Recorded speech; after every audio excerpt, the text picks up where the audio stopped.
The officer's hand closed around the elderly woman's wrist just as the silver sports car alarm screamed across the courthouse parking lot. "Ma'am, step away from the vehicle," he said, loud enough for everyone to turn. She held up the keys, but no one looked at them. Why would a woman in a faded church coat own a car like that? Why did her hand stay so steady when the cuffs appeared? And why did the police captain suddenly go silent when a black military sedan stopped at the curb? By the time the tall man in uniform stepped out, the whole crowd realized they had judged the wrong mother, and that one quiet arrest was about to expose a city's deepest habit. At 2:17 p.m., the silver car answered Evelyn Carter before anyone else did. One soft chirp, a blink of the lights. The courthouse parking lot in Savannah held its breath under the thin heat of an April afternoon. Evelyn stood beside the driver's door with her church purse under one arm and a cream envelope pressed to her ribs. "Ma'am," a man's voice called, "step away from that vehicle." Evelyn turned slowly. Officer Blake Morris crossed the striped walkway with one hand near his belt and the other lifted in a stop sign. "I'm just getting in," she said. "I didn't ask what you were doing. Step away." The car chirped as her thumb brushed the key fob. A clerk paused near the courthouse steps. A young courier slowed beside the bicycle rack. Evelyn noticed all of them noticing her. She lowered the keys. "Officer, this car belongs to my family. I have the registration in my purse." "Your family," Morris repeated, looking from her faded navy coat to the low, bright car. "Name on it?" "Carter." "First name?" She opened her purse with care. The zipper caught on a photograph, and for half a second, Marcus's face looked up. Dress uniform, younger then, one hand resting on her shoulder. Evelyn tucked it back. "Evelyn Carter," she said. Morris moved closer. "Keep your hands where I can see them." "They are where you can see them." A woman in a gray courthouse blazer had stopped behind the glass doors. Evelyn recognized Denise Mallory from the records counter, the woman who had stamped the sale papers without meeting her eyes. Denise lifted a phone. Morris tilted his head toward the car. "You understand we've had thefts around this area? I understand you have work to do. Then help me do it." The sentence landed louder than it needed to. Two teenagers laughed once, then went quiet when Evelyn looked in their direction. She did not glare. She only looked, and one lowered his phone. Evelyn placed the envelope on the roof. "My license is in the side pocket." "Don't reach." "You asked for my name." "I asked for answers, not movement." The sun flashed off the windshield. Evelyn felt the purse strap cutting into her palm. She could have explained that the car was her son's, that her own sedan sat in Lillian Brooks's driveway with a dead battery, that she had signed away the last house her late husband ever painted. But Morris was not listening for a life. He was listening for a mistake. "May I call my son?" "Why? He the owner?" "He can clear this up." "What's his name?" Across the lot, the courier took one step toward them, then stopped as Morris glanced back. Denise stayed behind the door. "Marcus Carter," Evelyn said. Morris took out his notepad. "Local? No? Then we'll start with you." The alarm suddenly screamed. Evelyn's thumb had slipped against the panic button. The sound bounced between the courthouse walls, bright and accusing. Morris flinched, then reached for her wrist. "Drop the keys." "They're in my hand." "Drop them now." The keys hit the asphalt with a small metallic crack. Evelyn looked down at the open purse where the photograph of Marcus had slid halfway free again. Her son's younger face stared out beneath the courthouse sun while the officer's fingers closed around her wrist. At 8:06 that morning, the kettle clicked off, and Evelyn Carter did not move. Steam blurred the kitchen window and the silver car at the curb. It looked too low and bright for her narrow street, where azaleas brushed the fence. Evelyn had parked it before sunrise so Lillian Brooks would not stand at her curtains shaking her head. Her phone buzzed beside a cream envelope and a cold cup of tea. "Good morning, baby," Evelyn said. "Morning, Mama." Marcus sounded already dressed. "You sleep?" "A little." "That means no. That means you ask questions like your father." She looked at the courthouse seal on the envelope. Today she would sign away the last house Thomas had painted. "You sure you want to do it today?" Marcus asked. "The appointment is set." "I can move my briefing." "No, you cannot." "Mama, you spent 36 years learning not to be late. Don't start because your mother has papers to sign." "That house was Dad's last project," Marcus said. "I know. You don't have to prove anything." "I'm not proving." She touched the envelope flap. "I'm letting go before the roof lets go for me." A knock tapped the back door. Lillian Brooks, 74, stepped in wearing a lavender cardigan and slippers with blue flowers. She carried biscuits under foil and worry in the tight line of her mouth. "Is that him?" she whispered. Evelyn nodded. "Tell him I said she should not be driving that spaceship." "I heard that, Miss Lillian," Marcus said. "Good. Then hear this too. Your mama is wearing that old church coat like she wants people to underestimate her." Evelyn lifted the navy coat. "This coat has pockets." "That is not a defense. It is the only one I need." Marcus's tone tightened. "Registration is in the glove compartment. Insurance card, too. If anything feels off, call me." "Nothing is off." "You said that when the washing machine smoked." "It was steam." It was not steam. Evelyn turned the teacup handle toward the empty chair, the way she still did for Thomas. "I am going to the courthouse, signing papers, and driving home. That is all." "That is never all when you say it that calmly." Outside, a delivery van slowed beside the silver car. The driver stared at Evelyn's small brick house. "Let me send someone," Marcus said. "No." "Driver? Escort? Anything." "No, Marcus." Evelyn stood with the envelope in one hand and the coat in the other. "I have been your mother longer than you have been anything else. Today I can manage 6 miles and a courthouse clerk."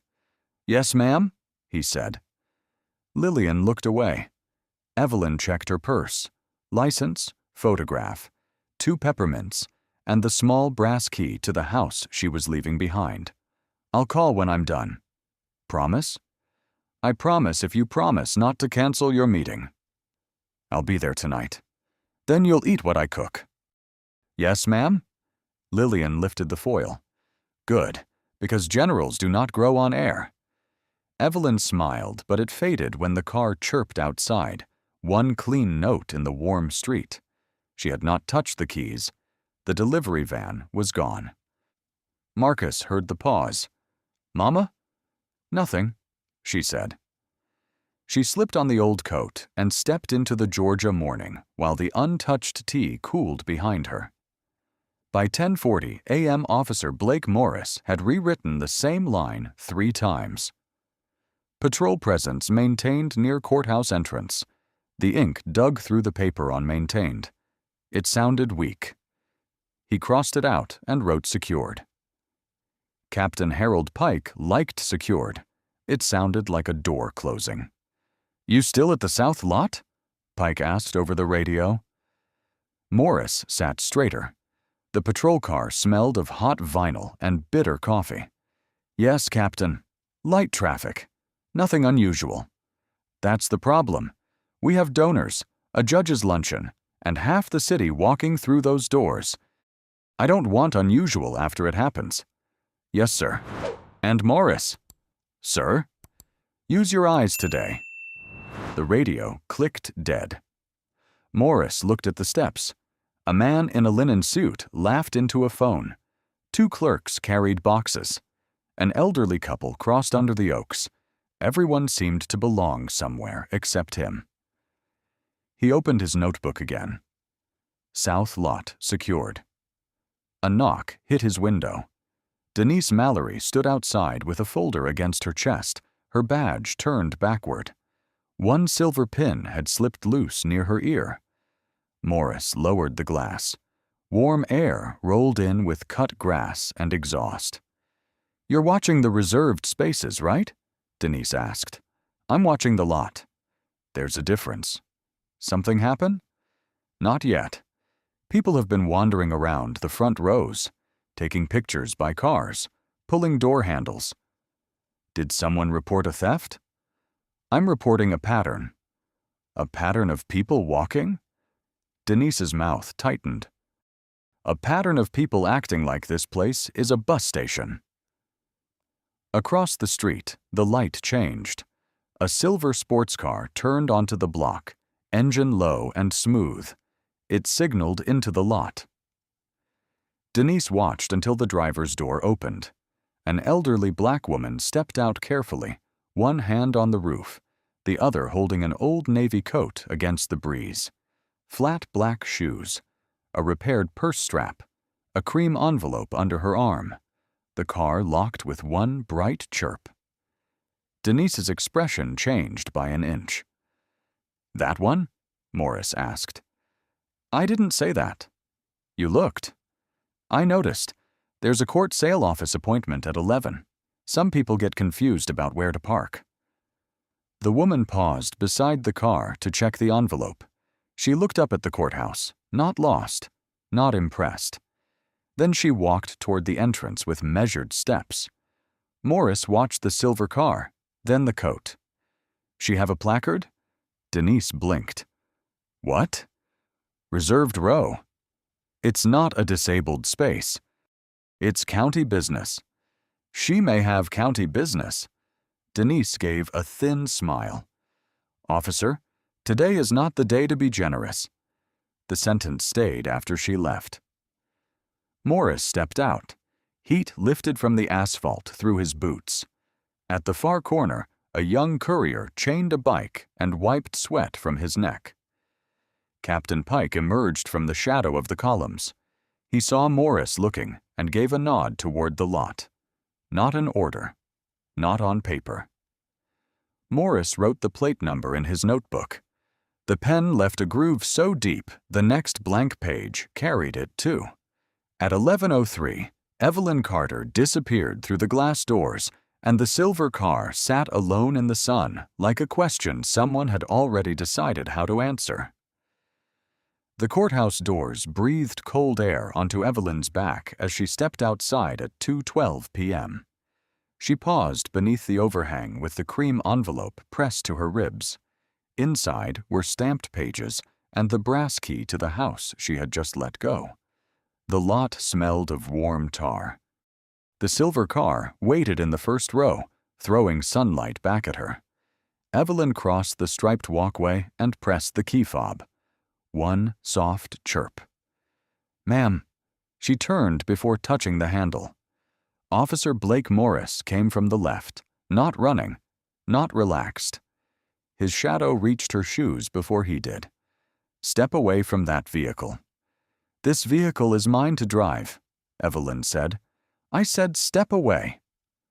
At the bicycle rack, a young courier paused. Behind the glass doors, Denise Mallory appeared with a folder against her chest.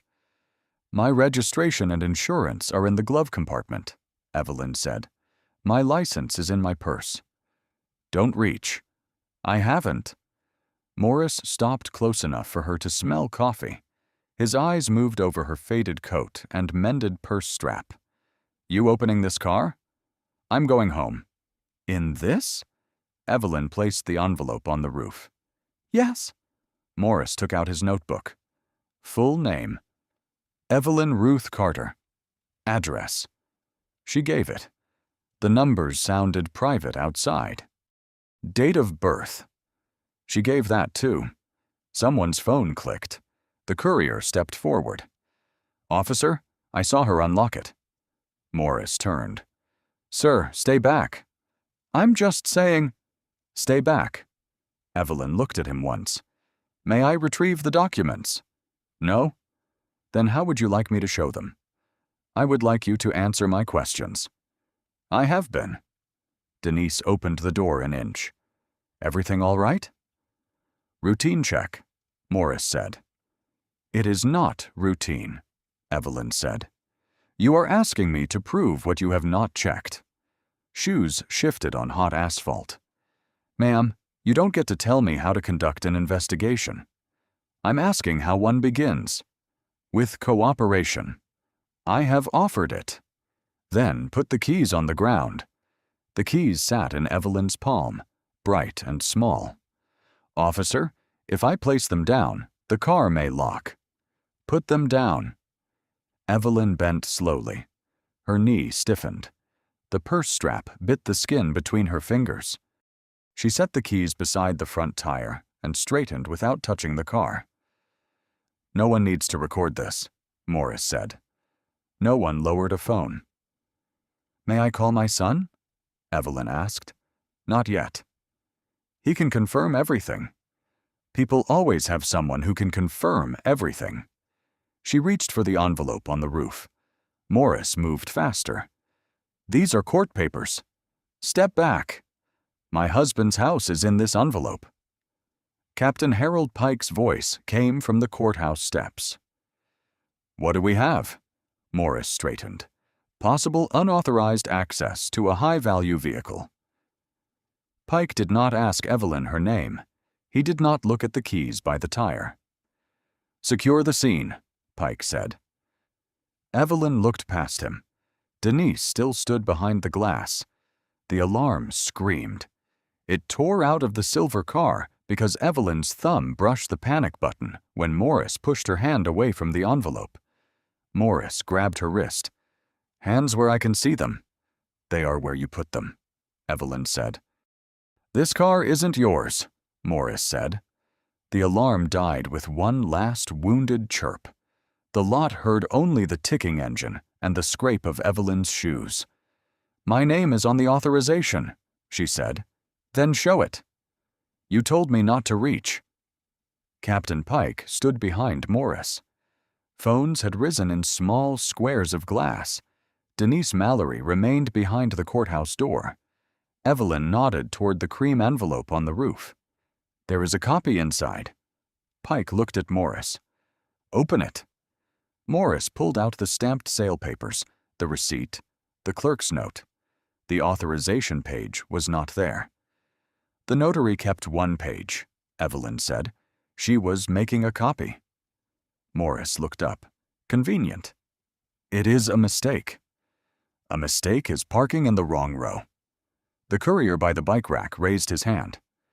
"Officer, the key opened the car." Morris turned. "Did I ask you?" "No, but I watched it happen." "Name?" "Noah Reed.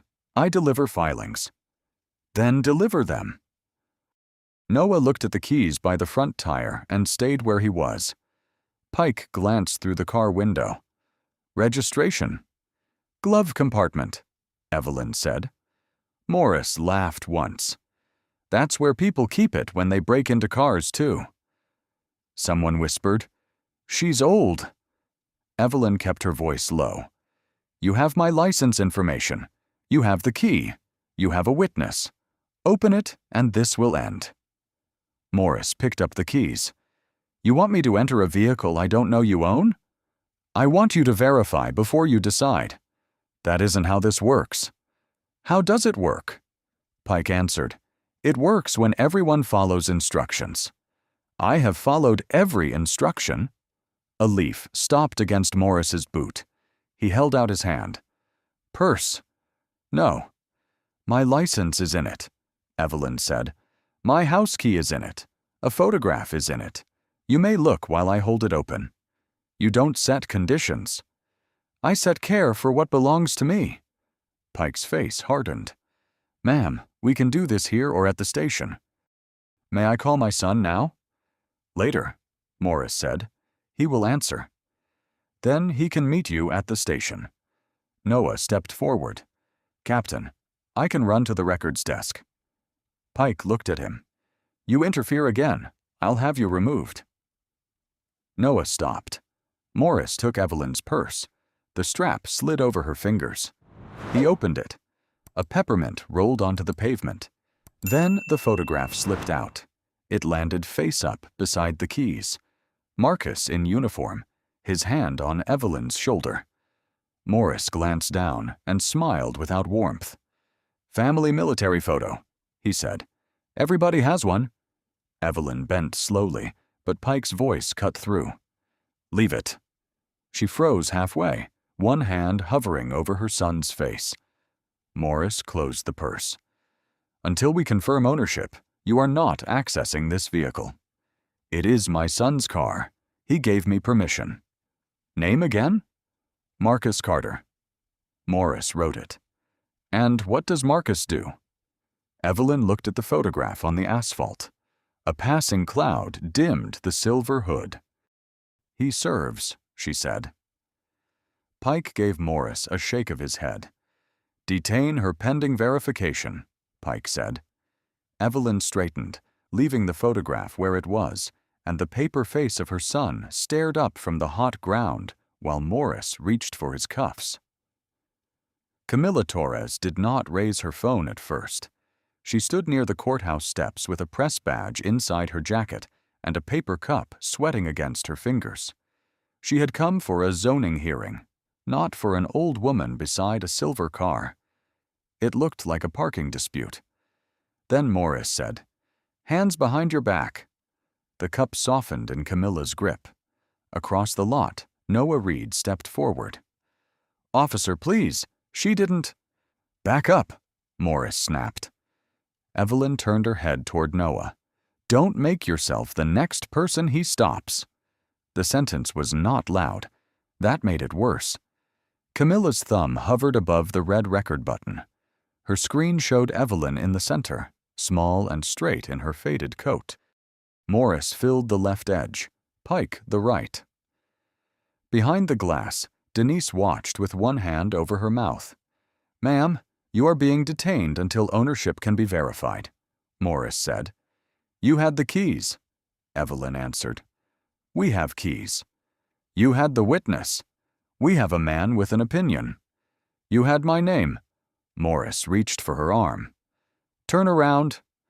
A bus sighed at the curb. Heat pressed from the asphalt.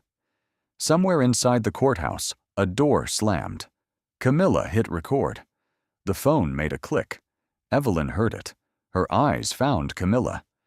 "Miss," Evelyn said, "stand where you are." "I can call someone." "Record clearly." Pike turned. "Ma'am, do not direct bystanders." Evelyn faced the silver car. "Then do not give them something to witness." Noah picked up the photograph before Pike could stop him. "Captain, this fell from her purse." "Put it down." "It's family property." "It's evidence if I say it is." Evelyn's shoulders changed only a fraction. Morris took her left wrist. Camilla's hand trembled. The video blurred, caught sunlight, then sharpened on the thin skin beneath Morris's fingers. "You don't have to hold her like that," Noah said. "I said back up." "Officer Morris," Denise called. "Maybe check with records." Pike looked at her. "Inside, Ms. Mallory." Denise stepped back, and the glass door closed with a soft seal. Morris brought Evelyn's hands behind her. The cuffs clicked once. Camilla almost lowered the phone. Evelyn looked at the photograph in Noah's hand. "Put him in the purse, please." "My son. Don't let his face lie on the ground." Noah slipped the photo into the open purse on the hood. The peppermint still lay near the tire, white against black tar. "Thank you," Evelyn said. The second cuff clicked. For a moment, no one spoke. Pike broke it. "Transport her." Morris guided Evelyn toward the patrol car. Her shoes scraped because the cuffs pulled her balance backward. Camilla kept recording, moving sideways so the car, keys, purse, and crowd stayed in frame. "Where are you taking her?" Camilla asked. "Station." "On what charge?" "Pending investigation." "That is not a charge." Pike stepped close enough that his shadow covered her phone. "You press?" "Sometimes." "Then be careful what you publish." Evelyn paused at the patrol car door. Morris's hand was on the frame above her head. She looked back at the glass doors where Denise had disappeared. "Someone knows where that missing page is," Evelyn said.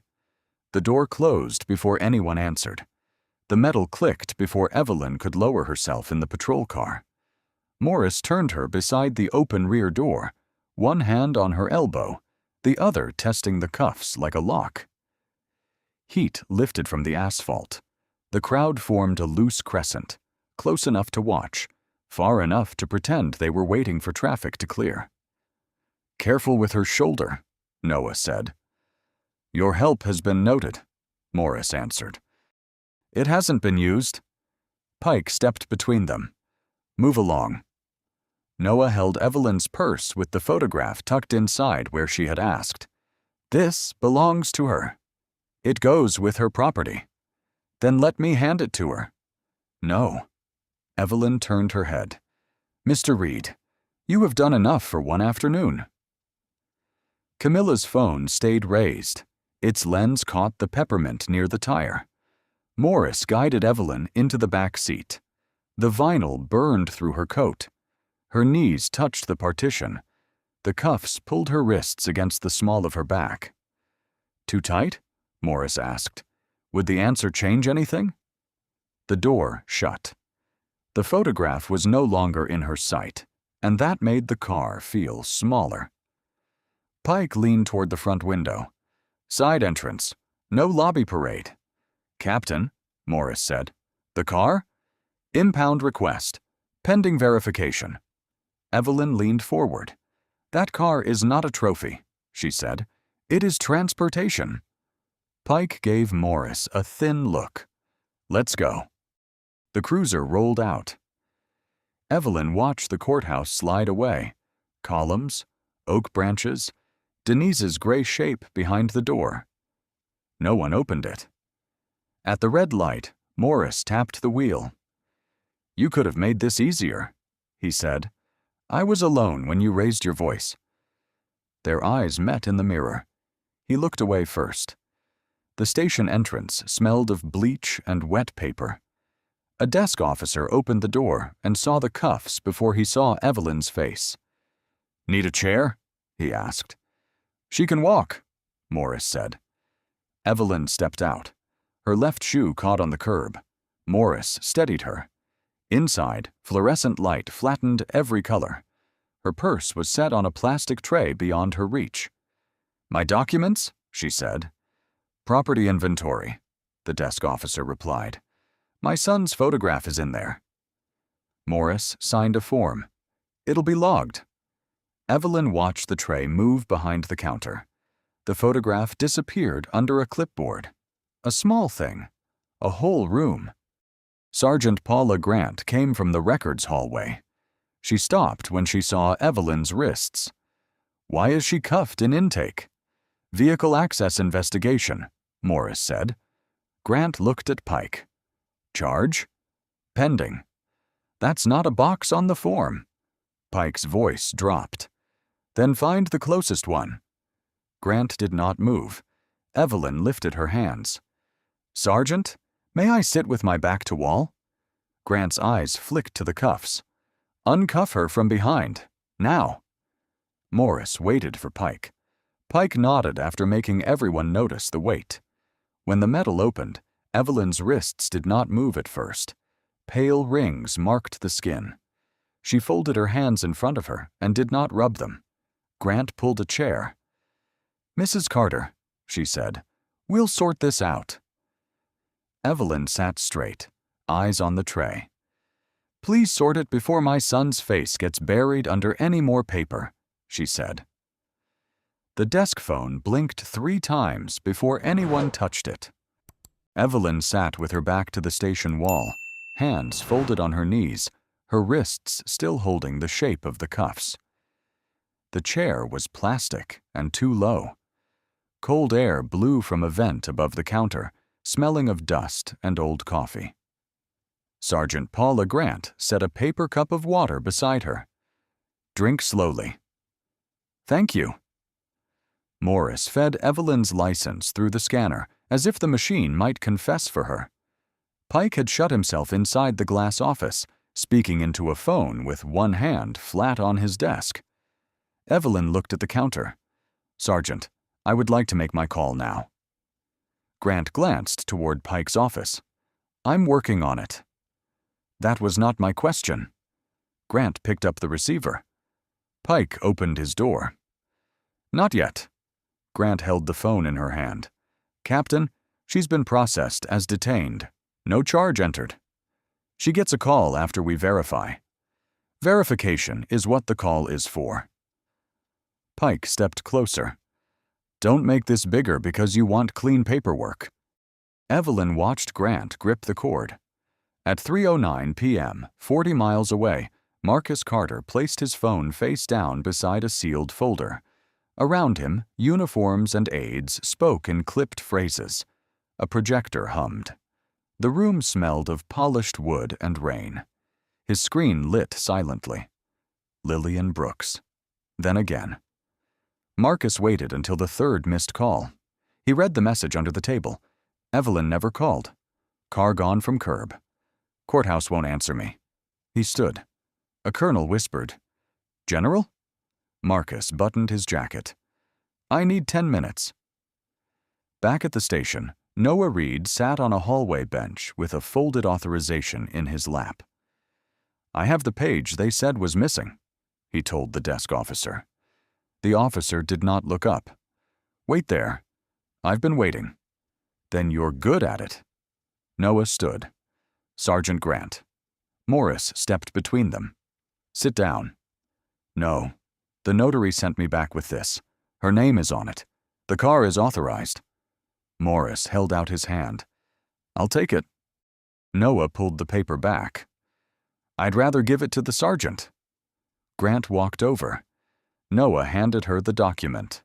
The paper was warm from his fingers. Grant read the first line, then the second. Her eyes changed just enough for Evelyn to notice. "Captain," Grant said, "this authorizes Evelyn Carter to operate the vehicle." Pike took it. "It's a copy. It has the notary stamp and case number. We still need to confirm with the registered owner."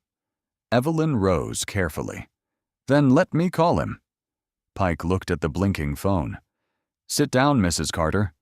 She did, but the room did not feel the same after that. In the conference hallway, Marcus dialed Lillian.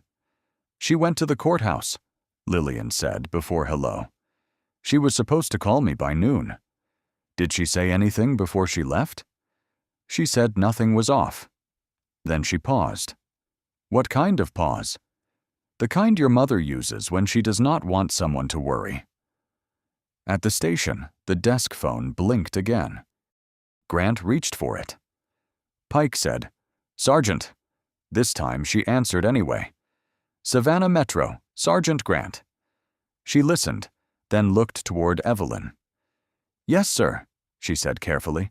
"She is here." The words left Sergeant Grant's mouth and changed every face at the counter. "Yes, sir," she repeated. "She is here." Pike came out of his office so fast the blinds rattled. "Who is on that line?" Grant covered the receiver. "A Mr. Carter." Evelyn stood before anyone told her to. The plastic chair scraped the floor. "May I speak to my son?" Grant did not look at Pike. She held out the phone.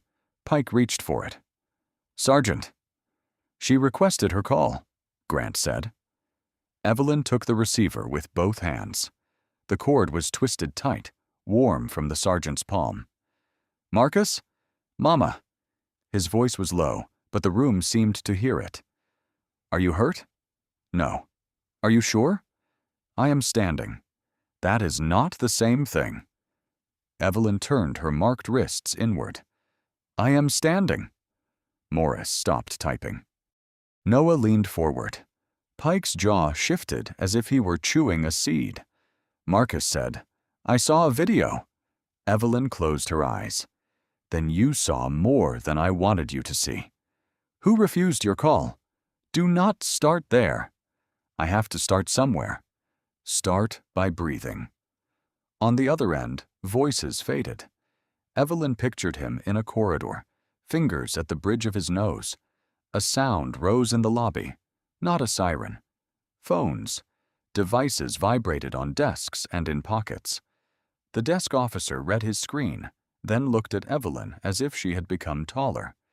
Camilla Torres's video had gone live 12 minutes earlier. The caption was careful. Elderly woman detained outside courthouse after showing keys. No names. No accusation. But the image did the naming. Evelyn's small figure, Morris's raised hand, the keys on asphalt. Captain? Morris said. Local feed picked it up.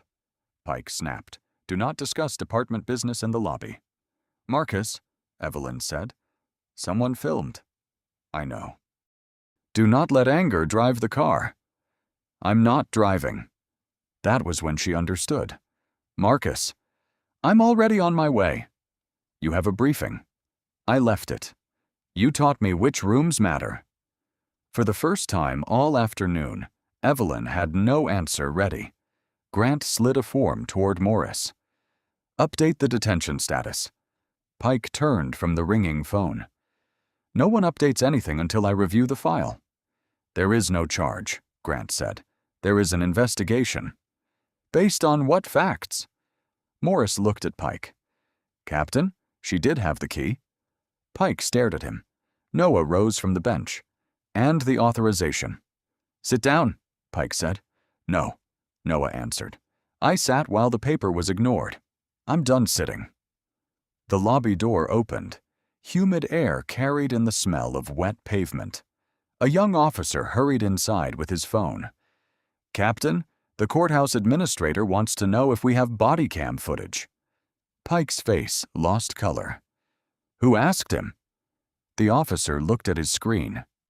Everyone. Evelyn held the receiver close. Marcus, listen to me. I'm listening. When you arrive, you will speak like my son first. A long pause. Yes, ma'am. And if they ask who you are? Evelyn looked through the front glass. Outside, a dark sedan turned into the lot and stopped beneath the station flag.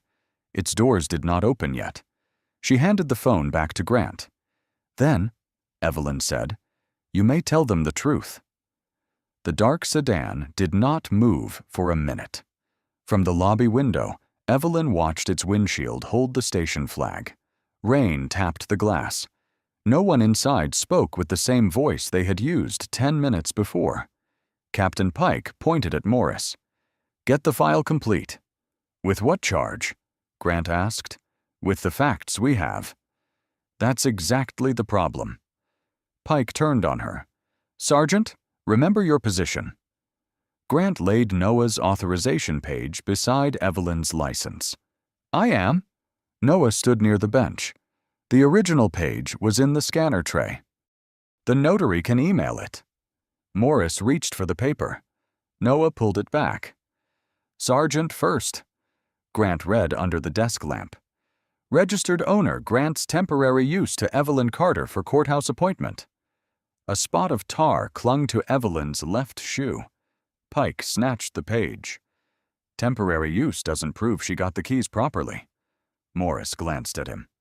Captain. What? She called the owner before we did. She claimed she called the owner. Grant lifted the receiver log. And we delayed the call. Pike's office phone rang. Then his cell. Then the desk phone. Evelyn said, May I have my purse? Not yet, Pike answered. My photograph is in it. It's inventoried. It is not inventory to me. Morris looked at the plastic tray. The purse sat open, the photograph half covered by a clipboard. He moved to reach for it, then stopped. Grant did it instead. She placed the photograph on the counter facing Evelyn. The paper had bent at one corner. Evelyn touched the bend. "Thank you." At the side door, Denise Mallory entered with rain darkening her gray blazer. She held a folder like a shield. "Captain Pike," she said, "the courthouse administrator wants all parking lot footage preserved." Pike's expression flattened. "Tell him we're handling it." He said Inspector Ellis is copied. Denise saw Evelyn and stopped. "Mrs. Carter." Evelyn let the name sit between them. "The missing page." Denise swallowed. "It was at the notary desk.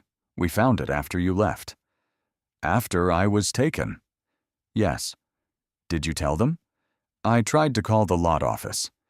"There is no lot office," Noah said. Denise's mouth opened, then closed. The front doors opened before Pike could answer. Attorney Grace Whitman came in first, 51, narrow-framed, with rain on her navy coat and a leather folder under one arm. "I represent Mrs. Carter," she said. "Do not ask her another question without me present." Pike stepped forward. "Counselor, this is a pending verification matter." Grace placed documents on the counter. "Then verify. Registration, insurance, authorization, and a signed notary statement. I also have a preservation notice for body camera, dash camera, lobby, and courthouse footage." Morris stared at the stack. Grace turned to Evelyn. "Are you all right?" Evelyn looked at the photograph instead of the room. "My son is outside." Grace followed her gaze to the sedan. "He asked me to come in first." Pike's chin lifted. "And who is he?" The lobby went so still that even the rain seemed careful. Evelyn slid the photograph toward Grace. "A man who learned patience from his father," she said, "and timing from me." Outside, the sedan's rear door opened. The rear door opened without hurry. A polished black shoe touched the wet pavement first. Then General Marcus Carter stepped out beneath the station flag, tall in a dark dress uniform, rain beating on his shoulders. Inside the lobby, Morris forgot to close the file drawer. Pike stood behind the counter as if the wood could become a wall. Marcus entered. The room took in the ribbons, the stars, his controlled jaw. The air smelled of rain, wax, and old coffee. His eyes found Evelyn. "Mama." Evelyn lifted one hand, palm down. "Walk slow." He did. For a second, he was not a general. He was a son measuring her chair, her shoulders, the pale marks around her wrists. "Are those from cuffs?"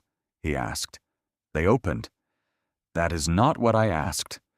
"Marcus." He drew one breath and turned to Grace Whitman. "Counselor." "She has not been charged," Grace said. "She was detained, denied a prompt call, and the department is still holding her property." Pike stepped forward. "General, I'm Captain Harold Pike. We were handling unauthorized access." Marcus faced him. "Who checked the registration before my mother was handcuffed?" Pike blinked. Officer Morris had reasonable concern. "That was not my question." Marcus looked at Morris. "You had keys?" "Yes, sir." "A witness?" "A bystander claimed." "Did you have a witness?" "Yes, sir." "Documents?" She had partial documents. Grace slid a page forward. The missing authorization was at the courthouse notary desk and available by phone within minutes. Marcus did not touch it. "Did you verify any of that before transport?" Pike's cheeks tightened. The scene was escalating. Evelyn's voice came softly through the lobby. "It escalated because I asked how to prove the truth." Noah stood near the bench. Camilla had arrived behind Grace, phone lowered, rain on her curls. Marcus looked around. "Who preserved the parking footage?"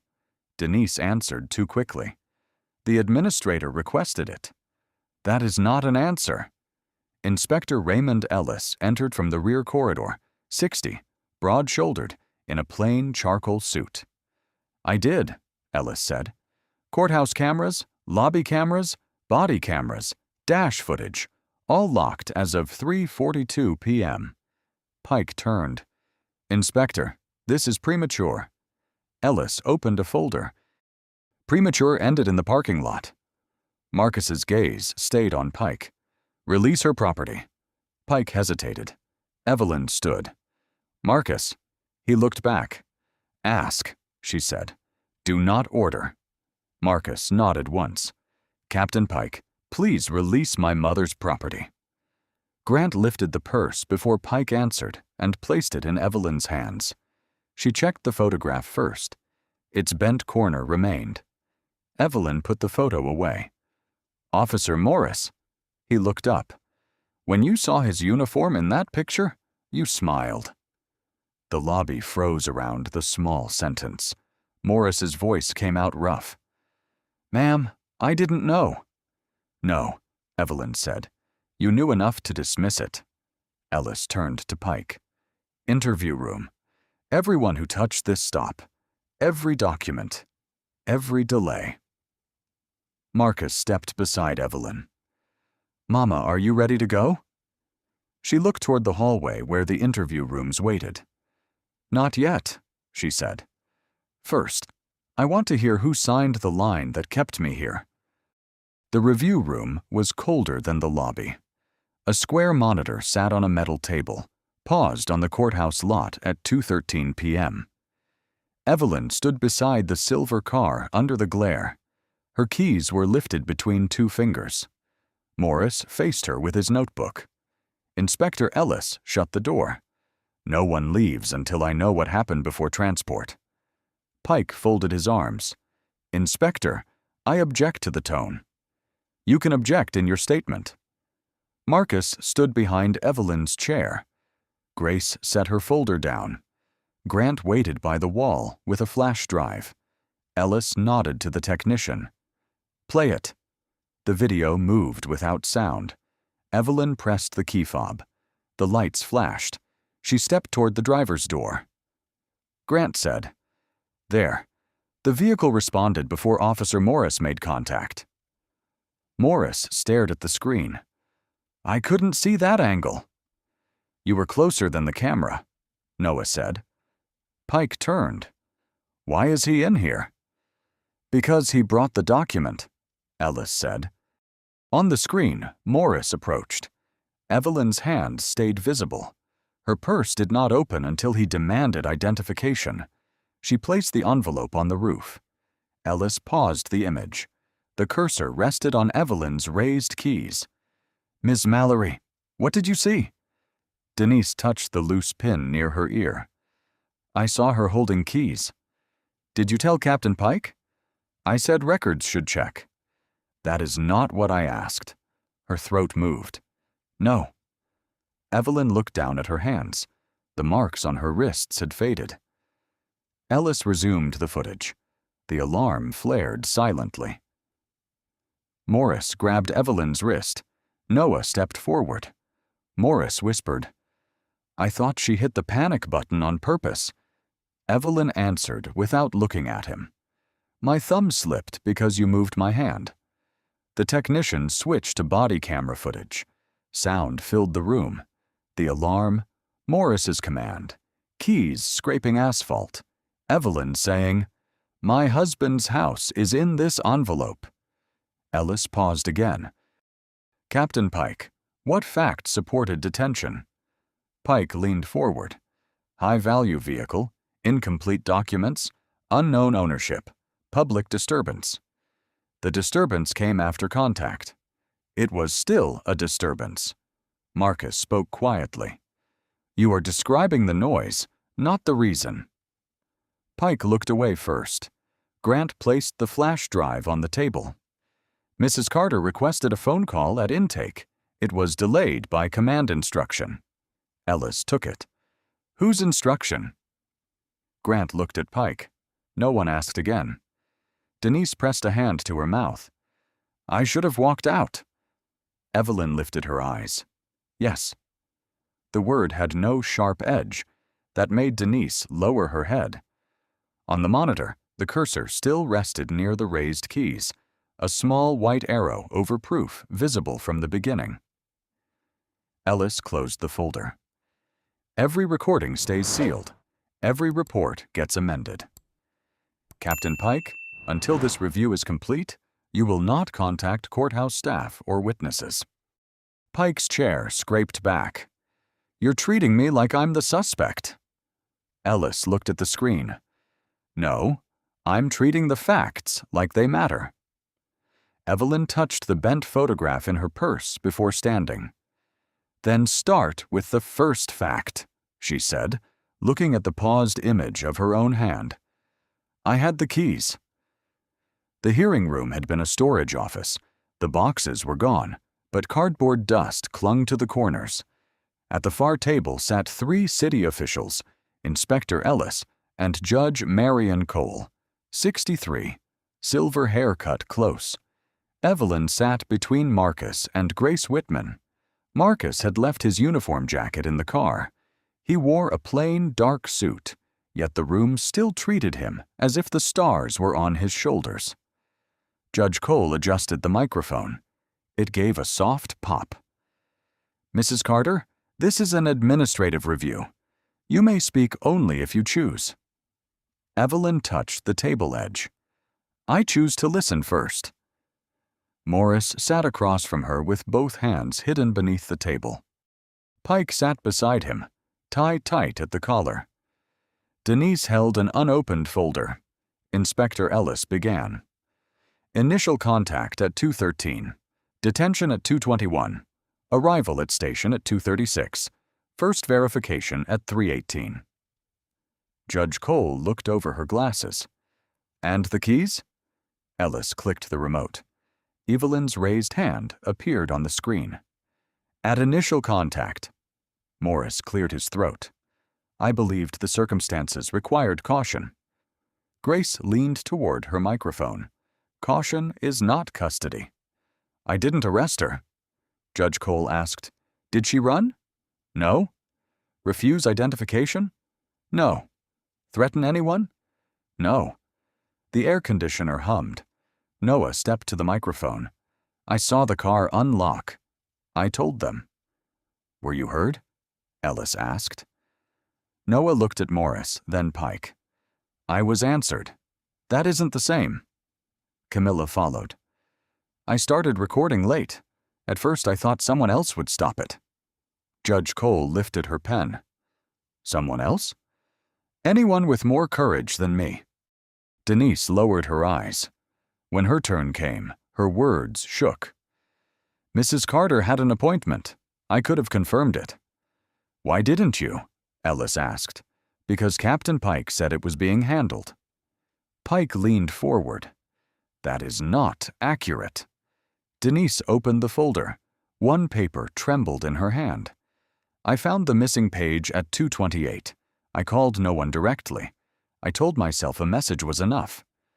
Evelyn turned toward her. Judge Cole tapped her pen once.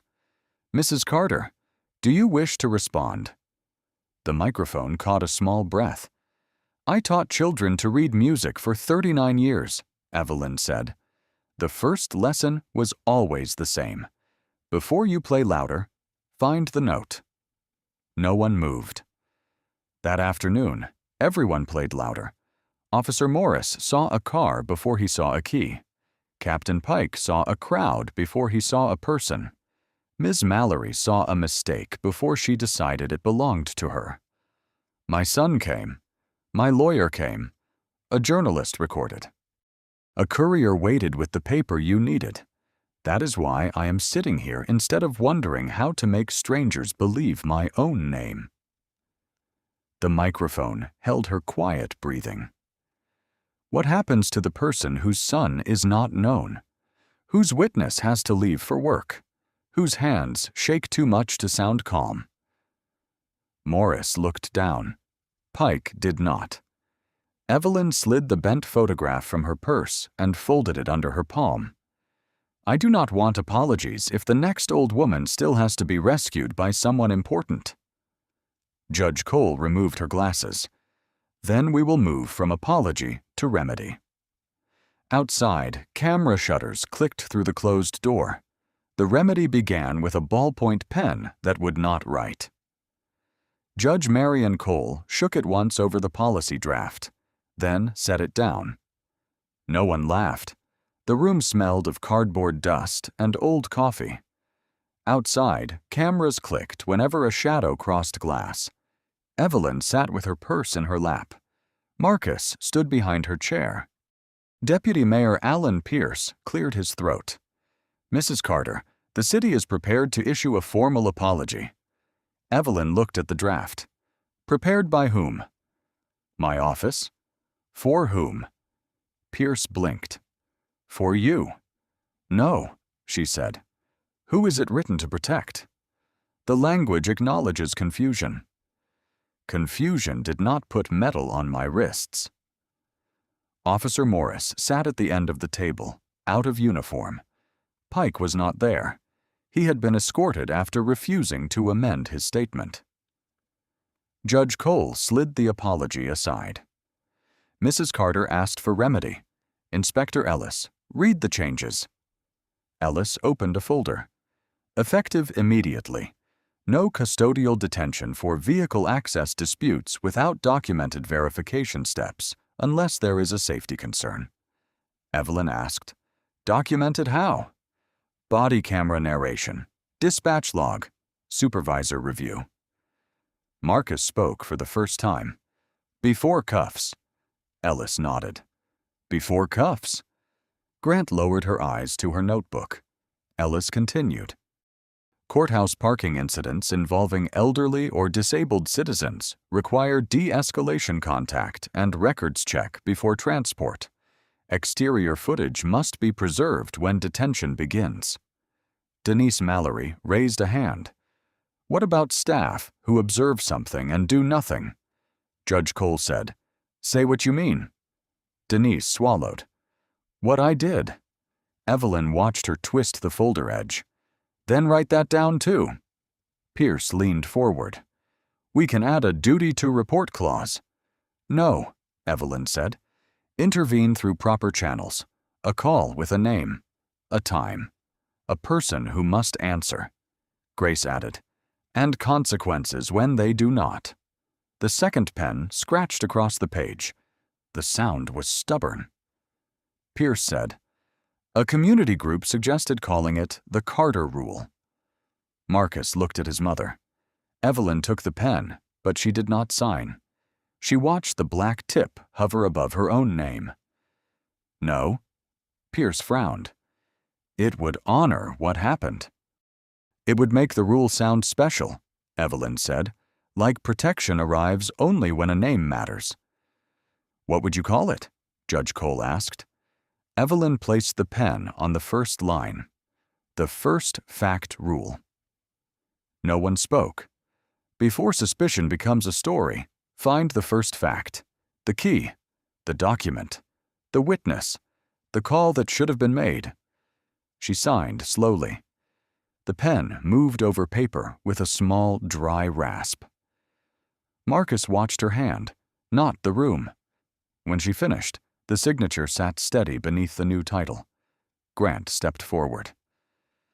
"I'll help build the training, if they allow it." Judge Cole answered first. "They will." Morris stood, chair legs scraping. "Ma'am?" Grace's hand moved, warning. Morris stopped 2 steps away. "I don't have words that fix it." Evelyn put the cap back on the pen. Then use the next stop to do what words cannot. Outside, the cameras clicked again, but inside the room, the first change had already been made in ink. The silver car stopped outside New Hope Baptist as the choir warmed up. The engine gave one low purr, then went quiet.